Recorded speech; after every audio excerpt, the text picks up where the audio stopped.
Hola, ¿qué tal? Les damos la bienvenida a un nuevo episodio de nuestro podcast, La ciudad es nuestro laboratorio, un podcast del Centro de Desarrollo Urbano Sustentable. Hoy estamos acá con Pablo Pastén. Él es profesor asociado del Departamento de Ingeniería Hidráulica y Ambiental de la Universidad Católica.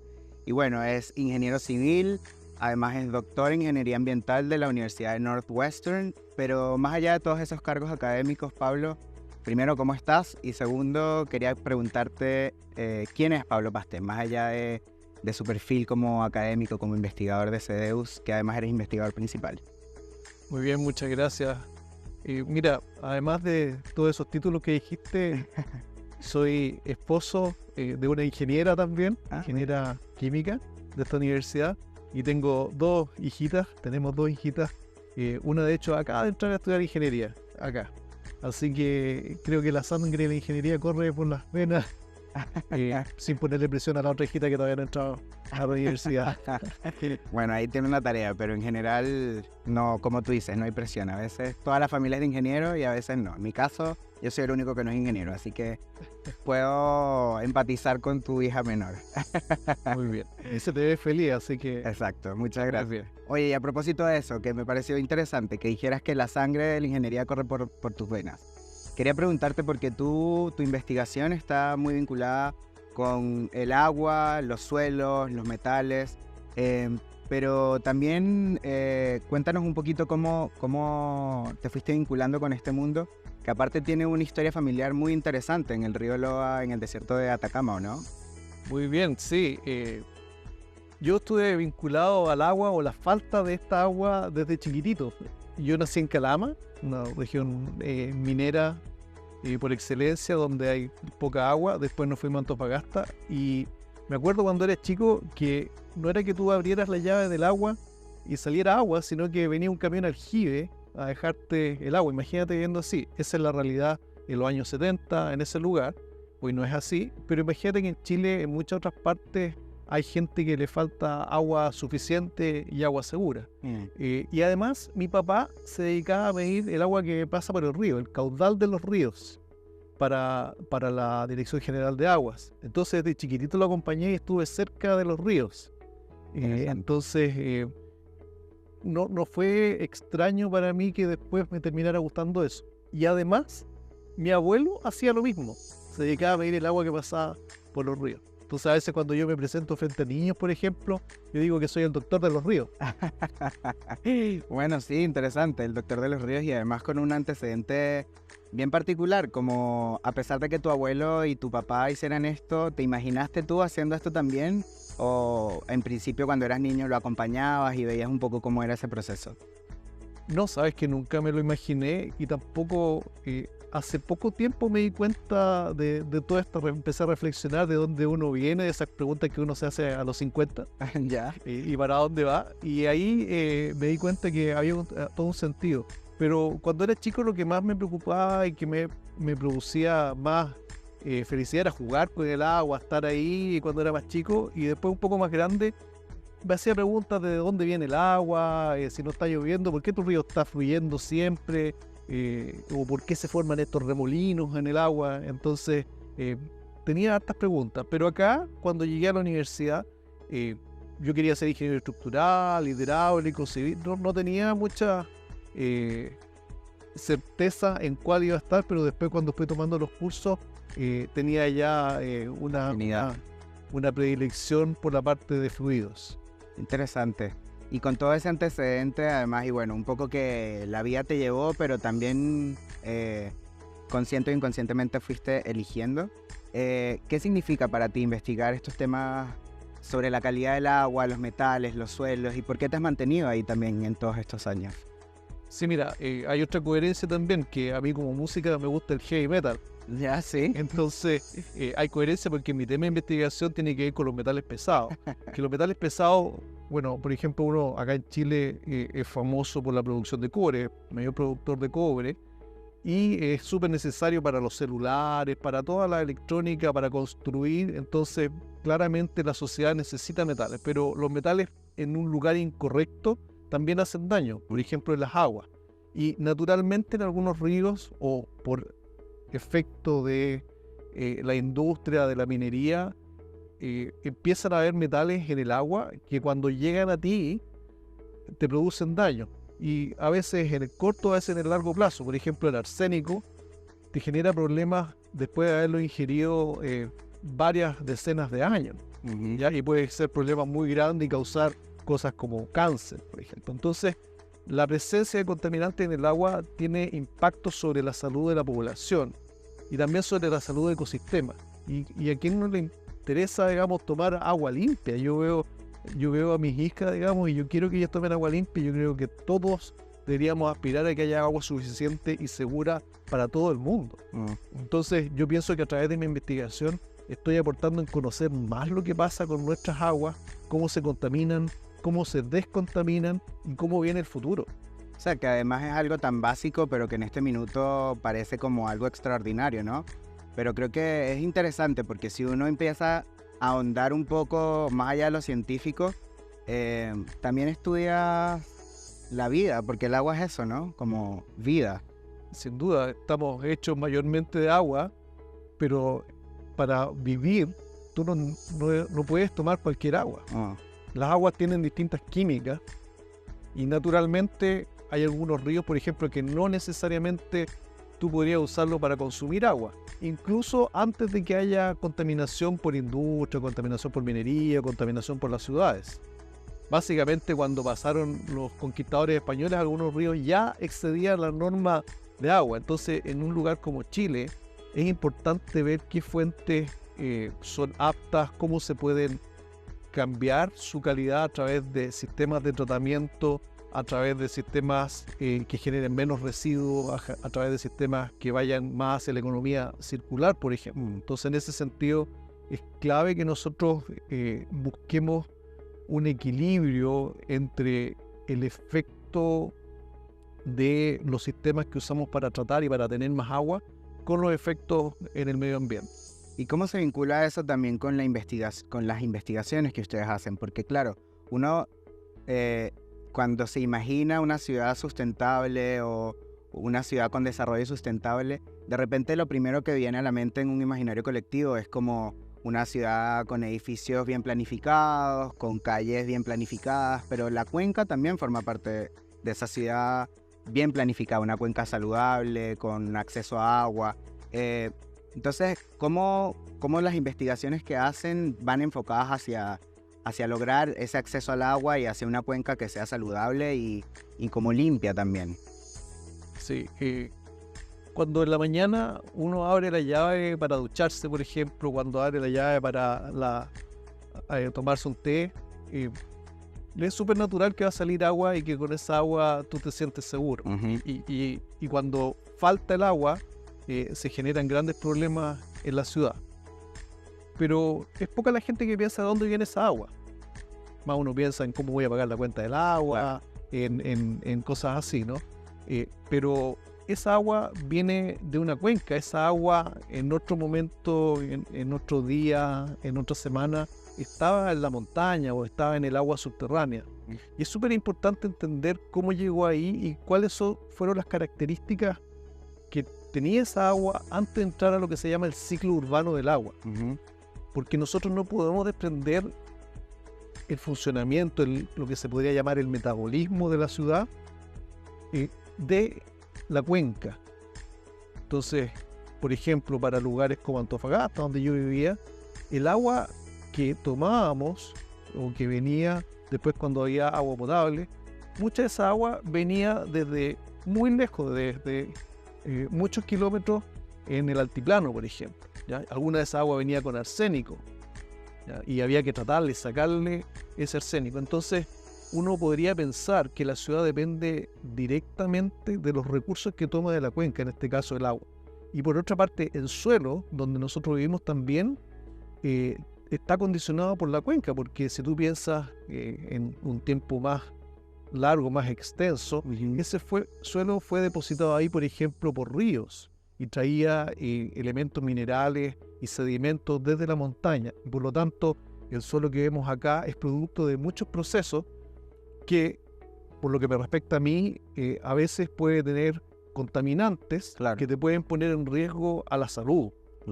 ¿Ya? Y Y eso es importante, y de hecho, a diferencia del agua potable, el suelo tiene una norma.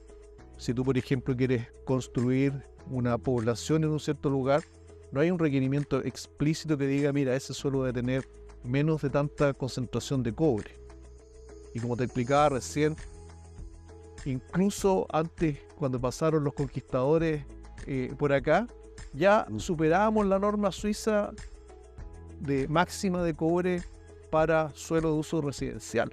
Eso es un poco también de lo que ustedes están En algunas partes, ¿no? solicitando, claro, no en todas partes, la variación del suelo, pero eso es un poco también lo que ustedes han ido planteando, ¿no? La necesidad de una normativa de suelo. Exactamente, y eso viene primero de tener una conexión con las consecuencias de que hayan ciertas concentraciones, ya sea naturales o antropogénicas, o sea, producidas por el hombre en un cierto lugar, pero también nace de entender esta dinámica natural. Claro. Nosotros no podemos proteger lo que desconocemos, entonces gran parte de mi trabajo es ser como un detective ambiental, de entender de dónde vienen los flujos, qué es lo que genera que la concentración sea eso, porque así lo puedo atacar. ¿Tiene sentido, por ejemplo, si un área está llena de cobre en el suelo, como en algunos lugares del norte, ya sea antrópicamente o naturalmente, establecer una ciudad allí o planificar una ciudad allí? En realidad actualmente no está tanto considerado en la forma en que se planifica las ciudades. Se requiere mayor integración de estos conocimientos y de los riesgos que involucran estos contaminantes ambientales, por lo menos en el caso del suelo. En el caso del agua ya está bastante más conocido, aunque hay muchas brechas por hacer y cosas que se vienen y desafíos que se vienen en el futuro. Vamos a hablar un poquito más adelante del tema del agua y el futuro, pero me interesa consultarte por un poco en qué se traducen todas estas investigaciones que ustedes hacen y bueno, la necesidad, por ejemplo, de normar esto que decías, ¿no? Por ejemplo, si un suelo está con mucha concentración de, por ejemplo, arsénico, ¿es bueno o no que haya una ciudad ahí? Me llama la atención, me viene a la cabeza, el estudio que ustedes hicieron sobre los suelos de Copiapó. Sí. Y quería consultarte, o más bien que me contaras un poco sobre esa experiencia, que también la ciudad, la gente estaba muy interesada en el resultado porque les afectaba directamente a ellos. Sí, esa es una de las experiencias que yo diría ha marcado en mi vida como investigador. Y cuando yo empecé a trabajar en CDEUS, yo estaba muy bien haciendo cosas de tecnología, de geoquímica, y en CDEUS nos desafió a trabajar más cercano a las necesidades que te plantean las comunidades. Y cuando empezó CDEUS, se hicieron conversatorios urbanos, y esos conversatorios urbanos iban y hablaban con las comunidades, y se hicieron en distintas ciudades de Chile. Sí. Y a mí me llamó la atención mucho el de Copiapó. En el de Copiapó decían que estamos muy preocupados por temas de agua, pero también estamos preocupados por los residuos mineros que están dentro de la ciudad. Y quienes han estado en Copiapó conocen que dentro de la ciudad hay pilas de material que parece como arena, Sí. que cuando hay viento se levanta, y eso no es arena inerte, sino que tiene algunos metales que son tóxicos. Entonces la gente estaba súper preocupada de eso. Yo era un hidroquímico, un geoquímico, alguien que trabajaba en control de la calidad del agua, pero dije, oye, al ver una foto de hecho que apareció en CIPET, aparecía esa foto de un resbalín que caía básicamente a un montón de residuos mineros. Entonces yo me dije, oye, mi hija podría estar ahí tirándose en ese resbalín, ¿no? Esta cuestión no lo podemos dejar así. Y respirando, quién sabe y qué. respirando y exponiéndose a esto. Entonces, había algo que hacer, ¿cierto? Y en ese sentido, a mí me movió harto. Yo no sabía tanto, o sea, sé temas de química ambiental, así que nos movimos del agua y nos expandimos hacia el suelo. Y empezamos a hacer el primer monitoreo del suelo en los polvos de calle de Copiapó. Y ahí descubrimos que las concentraciones eran mucho más altas que algunas normas de referencia internacionales, que se justificaba también por el tema de los residuos que estaban ahí, pero también por lo que se llama background o nivel inicial del ambiente que hay en esos lugares, porque por algo hay minería del cobre ahí, Claro, ¿ya? claro. Y entonces ahí empezamos a ver eso, y de hecho en marzo del año siguiente que hicimos la primera campaña, hubo un aluvión donde la ciudad, cerca del 40% de la superficie fue afectada por una corriente de barro que traía también residuos mineros desde la cuenca, y la gente estaba súper preocupada de saber, oye, hay que arrancar de esto, ¿ya? Claro. Y de hecho nosotros descubrimos ahí, dado que habíamos medido antes, que este aluvión había limpiado en muchas partes, Contrario a lo que la gente pensaba. contrario a lo que la gente pensaba. Entonces ahí vemos que, por un lado, este conocimiento de saber dónde uno está parado, independiente que inmediatamente te lleve a normas o no, es importante para la toma de decisiones, y es importante comunicárselo a la gente y también rescatar las necesidades de las personas, y como en este caso también sirvió para decir después, oye, hay otras cosas también que es súper preocupante. Por ejemplo, en este caso habían colapsado los alcantarillados y las calles tenían agua con agua servida. Tenían agua servida fluyendo por ella. Entonces, quizás eso en ese momento tenía mayor prioridad, y la cosa de los metales se había mejorado. Entonces, tú puedes alimentar la política pública, la toma de decisiones con estos estudios. Y es importante que uno como investigador esté consciente de eso, sea capaz de transmitir en un lenguaje humano eso, porque los científicos somos muy buenos para hablar en técnico, pero no en humano. Y que también por otro lado haya comunidades, y que haya autoridades, que haya ministerios que escuchen. Claro, En este caso tuvimos el apoyo del Ministerio de Medio Ambiente. y que haya información. Sobre este caso, bueno, me decías que claro, con el aluvión, la investigación un poco fue hacia otro lado por un tiempo, pero igual después la retomaron y los resultados fueron muy interesantes y bueno, un poco alarmantes para algunas comunidades. Sí. Quería que ahondáramos un poquito en eso. Sí, nosotros después dijimos, bueno, si hicimos esta foto antes del aluvión, después lo que pasó durante el aluvión, sigamos sacándole fotos en el tiempo. Y gracias a que CEDEUS es un centro de investigación que está financiado por varios años, pudimos proyectar esto en el tiempo. Algo que si fueran financiamientos más cortos sería muy difícil de realizar. Entonces empezamos a ver esto en varios años, y encontramos que en muchos casos esto había rebotado la concentración, había subido. Entonces es importante también dar ese mensaje. Nosotros hemos expuesto eso también en distintas comisiones, o también reuniones científicas, y ha generado mucho interés de la comunidad científica, porque apunta a que es súper necesario entender los mecanismos en que se enriquecen los metales o no en el suelo y en los polvos de calle, que la gente está mucho más cercano al agua, pero esto otro está un poquito más lejos de la parte normativa, y por eso en Chile todavía no tenemos una normativa. Hay un proyecto de ley marco de suelo, Sí. y también el Ministerio de Medio Ambiente está viendo normas de calidad que podrían ser aplicables y niveles, pero eso todavía está desarrollándose, se necesita mucho más información. A diferencia de las aguas, por ejemplo, que las aguas se han estado monitoreando por mucho tiempo por la Dirección General de Aguas, registros de suelos, de concentración de metales en polvos de las calles, son muy pocos los estudios. Entonces, ¿cómo proteger algo que nosotros no conocemos? Claro. Y para que quede bien claro, ¿por qué debería monitorearse y vigilar el polvo de los suelos, sobre todo en estas ciudades? Pienso también, porque a propósito de este estudio que se hizo en Copiapó, incluso el Congreso solicitó crear un registro de suelos y seguir legislando en esa materia. Entonces, ¿por qué es importante y por qué también de alguna forma la política pública se está enfocando y pensando legislar sobre este tema?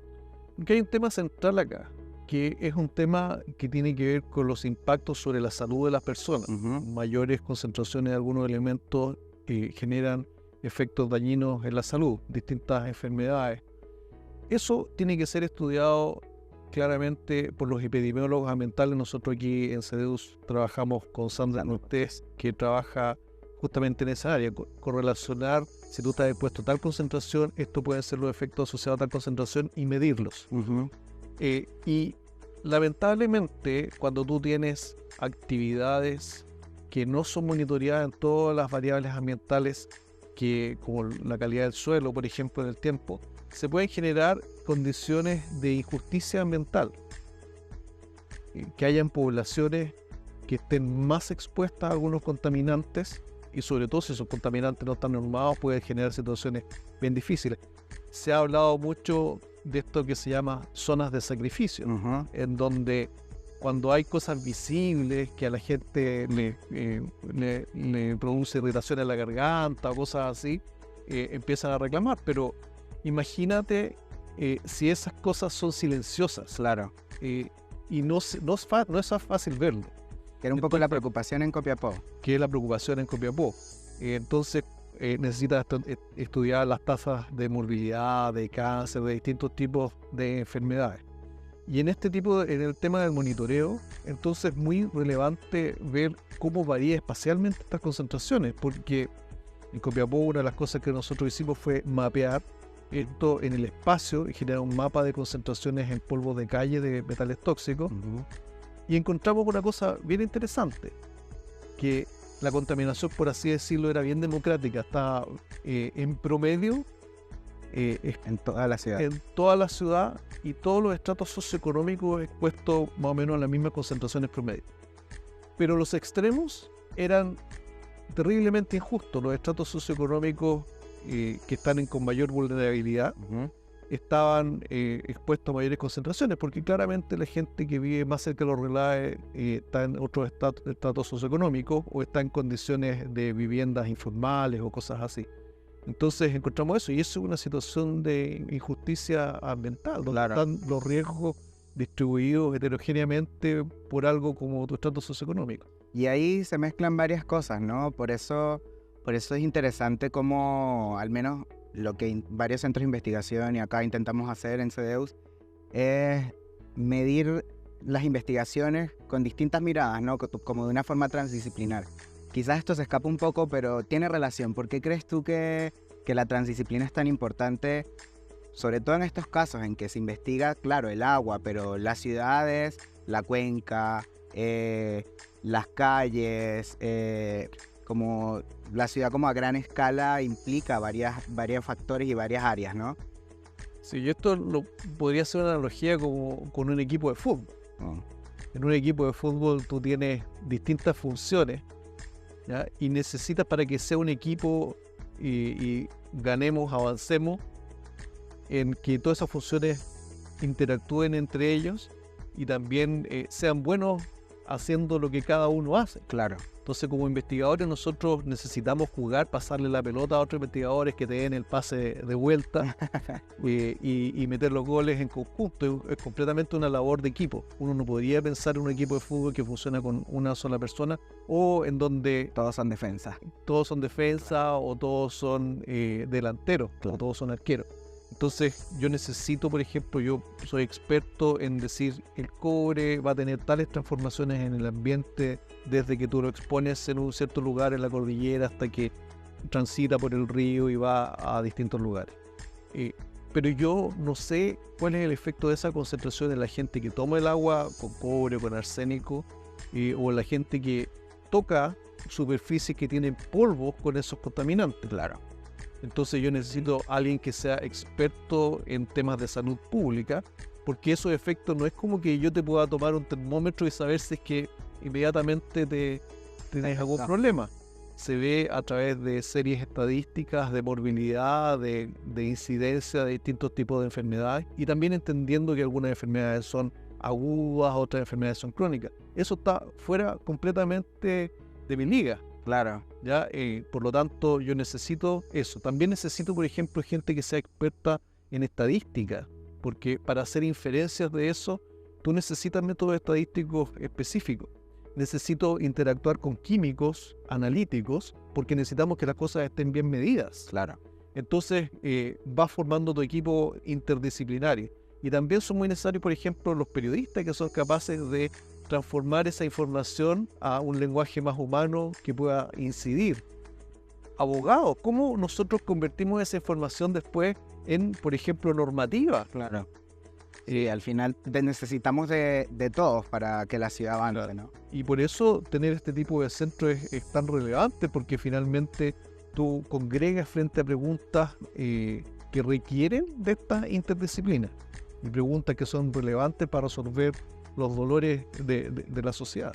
Y ahora con esta mirada más integral, más transdisciplinar, y pensando como en el rol y en el avance de la investigación para lograr una ciudad más sustentable, ¿cómo te imaginas tú una ciudad más sustentable, más democrática, accesible, justa, saludable también, basado también en las investigaciones que has hecho y en lo que esperas? Desde el punto de vista del agua y el suelo, agua suficiente para todos y todas, ¿no? Y agua suficiente y segura. Eso está todavía en entredicho, porque tenemos muchos contaminantes emergentes, Sí. para los cuales no tenemos normativa. Entonces, me imagino una ciudad que resuelve los problemas que tiene ahora, pero también piensa en prevenir los problemas que vienen en el futuro. También me imagino una sociedad con una población, con sus habitantes mucho más informados y empoderados a través de la información. Involucrados. Y nosotros, los científicos, tenemos aquí el deber de soportar y dar sustento a un derecho humano. El derecho a la ciencia, es humano, el derecho a estar informado para tomar decisiones es un derecho humano. Tengo derecho a saber qué contaminante o qué cosas en este vaso de agua que sacaste de la llave me pueden producir problemas a la salud. Claro. ¿Y quién me da esa información? La ciencia. Sí. Y yo después voy a ser activo en decir, oye, esto es algo que me preocupa, voy a mis representantes o participo de grupos de interés para que haya cambios en la normativa. Entonces, yo creo que nuestro rol como científico, como centro de empoderar a la ciudadanía a través de información científica sólida es clave. Y yo me imagino una sociedad donde exista este flujo de información que cambie las cosas y que se tomen decisiones en ese sentido. De hecho, hay un acuerdo que se llama Acuerdo de Escazú. Sí. Y ese Acuerdo de Escazú básicamente tiene que ver con promover la disponibilidad de información sobre el medio ambiente, sobre temas de contaminación y sobre temas de justicia ambiental. Exactamente. Y la ciencia tiene mucho que ver ahí, y como ciudadanos tenemos que participar en eso. Entonces me imagino esta sociedad más vibrante a través de conocer dónde están, a través de saber dónde van y con decisiones mucho más conscientes basadas en ese conocimiento para tener ciudades más saludables, para tener gente más feliz, para tener mayor bienestar. No, tú no puedes despegar. El bienestar no es en la cuenta del banco, es tener acceso a áreas verdes, tener acceso a ecosistemas limpios, Claro. tener salud. Entonces, así me lo imagino, así lo sueño, y así espero que estemos dejando como un legado para que se pueda construir sobre eso. Ojalá, suena bonito, suena esperanzador. Ya para cerrar, Pablo, y te agradezco mucho tu tiempo, muy interesante toda la conversación. Quería preguntarte, como basado en esta idea, este ideal, esta lógica también de ciudadanos y ciudades más vibrantes, más empoderadas, más cohesionadas. Si la ciudad es nuestro laboratorio, como el nombre de este podcast, ¿qué esperas tú también de todo el resultado de todos estos años de investigación y lo que viene? Yo espero que lo que nosotros estamos construyendo conocimiento, pero eso es algo que se tiene que proyectar en el futuro, porque siempre aparecen cosas nuevas, estamos creando nuevos contaminantes, crece la población, tenemos desafíos de sacar nuevas fuentes de agua, van cambiando los problemas. Entonces, lo que estamos generando es una forma de atacarlo en forma transdisciplinaria y en conjunto con la comunidad. Y una de las cosas fundamentales que estamos haciendo es tener una mesa común de diálogo. Yo creo que una de las cosas que nos puede faltar ahora es que nos cuesta mucho a veces ponernos de acuerdo. Y es porque a veces estamos viendo cosas distintas sobre esta mesa. Y no solo un tema de intereses, sino porque tú tienes un dato que dice que va a pasar esto si es que yo hago B, y no va a pasar esto otro si hace A. lo que estamos haciendo es sembrar las bases para que nosotros tengamos y estemos mirando la misma mesa y tengamos una visión común de progreso, de avance. ¿Ya? Yo creo que eso es lo que estamos haciendo ahora y es algo que cuesta darse cuenta porque hay un crecimiento como interno de ver cómo esta cuestión funciona. También el aprecio a lo que hacen este tipo de centros ha ido aumentando en la medida que han pasado desastres y hemos ido aportando a los desafíos del cambio climático, a los desastres socionaturales y a los desafíos futuros que tienen que ver con movilidad, con disponibilidad de agua, disponibilidad de suelo, etc. Entonces yo creo que estamos sembrando esas bases, le hemos dado vida, pero es una cosa que no veo que termine ahora, sino que tiene que seguir. Claro, es como todas las investigaciones que has dicho antes, ¿no? Van progresivamente cambiando y uno tiene que seguir investigando para ir midiendo y entregando información nueva. Y que esa información siga, o sea, nosotros no hacemos investigación para que quede después en tomos de reportes, Claro. sino para que la gente después lo utilice, la normativa, utilice esa investigación y tomen decisiones. En el caso de Copiapó, por ejemplo, fue lindo porque nació de Copiapó la inquietud, trabajamos por varios años y después, como 10 años después, fuimos de vuelta otra vez a decirle, mira, esto es lo que hemos aprendido. Y de ahí incluso algunos representantes en el Congreso de la zona abrieron y subieron el tema nuevamente. Sí. Entonces, esto da vida, digamos, da vida a nuestro trabajo por la sostenibilidad. Sí, al final es una retribución a la gente, ¿no?